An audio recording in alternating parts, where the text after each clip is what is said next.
हवाई जहाज में बैठते ही यात्रियों को एक सलाह दी जाती है, सीट बेल्ट बांध लीजिए, अपना मोबाइल फ्लाइट मोड पर डाल दीजिए और क्रू के निर्देशों का पालन कीजिए। लेकिन भैया अब सवाल यह है, क्या पायलट को भी यह बताना पड़ेगा कि कप्तान साहब विमान उड़ाने से पहले खुद भी फ्लाइट मोड में तो मत जाइए। नमस्कार, मामला एयर इंडिया की फ्लाइट A12379 का है। यह विमान 4 अगस्त को थाईलैंड के फुकेट से दिल्ली आ रहा था। विमान में 137 यात्री और 8 क्रू मेंबर सवार थे। उड़ान सामान्य थी, नाश्ता बांटा जा चुका था और कई यात्री आराम कर रहे थे। किसी को दिल्ली पहुंचकर घर जाना था, किसी को ऑफिस, तो किसी को सोशल मीडिया पर लिखना था। सुरक्षित लैंड कर गए। लेकिन उड़ीसा के ऊपर करीब 36,000 फीट की ऊंचाई पर अचानक ऐसा झटका लगा कि लोगों की नींद भी खुली और किस्मत भी। विमान ने अचानक लगभग 300 फीट की ऊंचाई खो दी। अंदर मौजूद यात्री और क्रू मेंबर हवा में उछल गए। जिनकी सीट बेल्ट नहीं बंधी थी वे सीट से ऊपर उठकर विमान की छत और दूसरों हिस्से से टकरा गए। रिपोर्ट्स के मुताबिक 20 यात्री और 4 क्रू मेंबर घायल हुए हैं। कुछ लोगों की गर्दन और रीढ़ में चोट आई और इनमें से कई को दिल्ली पहुंचने के बाद अस्पताल ले जाना पड़ा। यानी यात्रियों ने टिकट फुकेट से दिल्ली का लिया, लेकिन बीच रास्ते विमान ने उन्हें कुछ सेकंड के लिए अंतरिक्ष यात्री जैसा अनुभव करा दिया, और वो भी बिना किसी अतिरिक्त शुल्क के। हालांकि राहत की बात यह रही कि विमान जल्द स्थिर हो गया और दिल्ली एयरपोर्ट पर सुरक्षित उतर गया।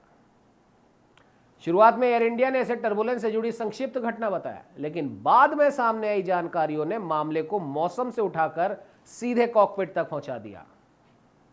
घटना के बाद पायलटों का शराब और साइको एक्टिव पदार्थों के लिए परीक्षण किया गया। हालांकि शराब की जांच नेगेटिव आई, लेकिन पायलट इन कमांड की शुरुआती ड्रग स्क्रीनिंग नॉन नेगेटिव रही। नॉन नेगेटिव का अर्थ तुरंत दोषी घोषित करना नहीं होता। कुछ दवाओं या दूसरे कारणों से भी शुरुआती स्क्रीनिंग प्रभावित हो सकती है। इसीलिए नमूना पुष्टि के लिए प्रमाणित प्रयोगशाला भेजा गया। अब मीडिया रिपोर्टों ने सूत्रों के हवाले से दावा किया है कि पुष्टि परीक्षण में पायलट के नमूने में मारिजुआना यानी कि गांजे की मौजूदगी पाई गई। दोनों पायलटों को फिलहाल उड़ान ड्यूटी से हटा दिया गया है। हालांकि एयर इंडिया और नागरिक उड्डयन मंत्रालय ने अंतिम रिपोर्ट पर सार्वजनिक रूप से विस्तृत आधिकारिक पुष्टि नहीं की है। अब सबसे बड़ा सवाल, क्या गांजे के कारण ही विमान 300 फीट नीचे गिरा? इसका जवाब अभी है, पक्का नहीं कहा जा सकता। किसी व्यक्ति के शरीर में मारिजुआना के अंश मिलना और घटना के समय उसका नशे में होना दोनों एक बात नहीं है। गांजे के अंश सेवन के काफी समय बाद तक शरीर में रह सकते हैं। इसीलिए ड्रग टेस्ट से अकेले यह साबित नहीं होता कि पायलट उड़ान के दौरान नशे में था या विमान की ऊंचाई घटने का कारण वही था। कॉकपिट से जुड़ी एक आंतरिक रिपोर्ट के मुताबिक उस समय स्टॉल वार्निंग सक्रिय हुई, ऑटो पायलट डिस्कनेक्ट हुआ और विमान की नाक ऊपर उठी।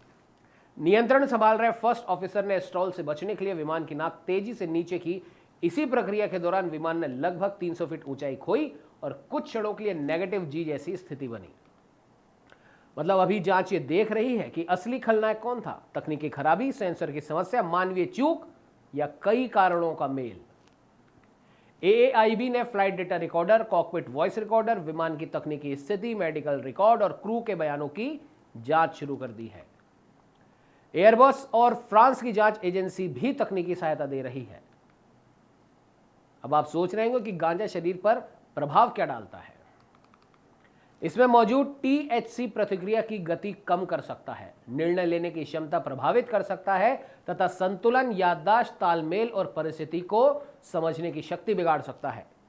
यानी कार चलाने में भी खतरा और विमान उड़ाने में तो जोखिम का कैलकुलेटर भी घबरा जाए जनाब। फिलहाल फैसला सोशल मीडिया की अदालत नहीं, AAIB की जांच करेगी। क्योंकि सवाल सिर्फ ये नहीं कि पायलट ने गांजा लिया था या नहीं, असली सवाल यह है क्या उड़ान के समय उसकी क्षमता प्रभावित थी और 300 फीट की गिरावट का वास्तविक कारण क्या था। तब तक इतना याद रखिए, हवा में खबर उड़ाना आसान है, लेकिन विमान की जांच जमीन पर मौजूद सबूतों से होती है। हो सकता है आपने भी सोशल मीडिया पर इन खबरों को पढ़ा हो। क्या लगता है आपको, क्या वाकई में पायलट जिसके ऊपर इतनी जिंदगियों की जिम्मेदारी थी नशे में था, या ये भी कोई एक आम तकनीकी खराबी थी? आप अपने जवाब अपने कमेंट हमारे कमेंट सेक्शन में ज़रूर बताएं। हमें लाइक कीजिए, शेयर कीजिए और ऐसे ही और न्यूज़ अपडेट के लिए द न्यूज़ कैनवास को सब्सक्राइब ज़रूर करें। नमस्कार।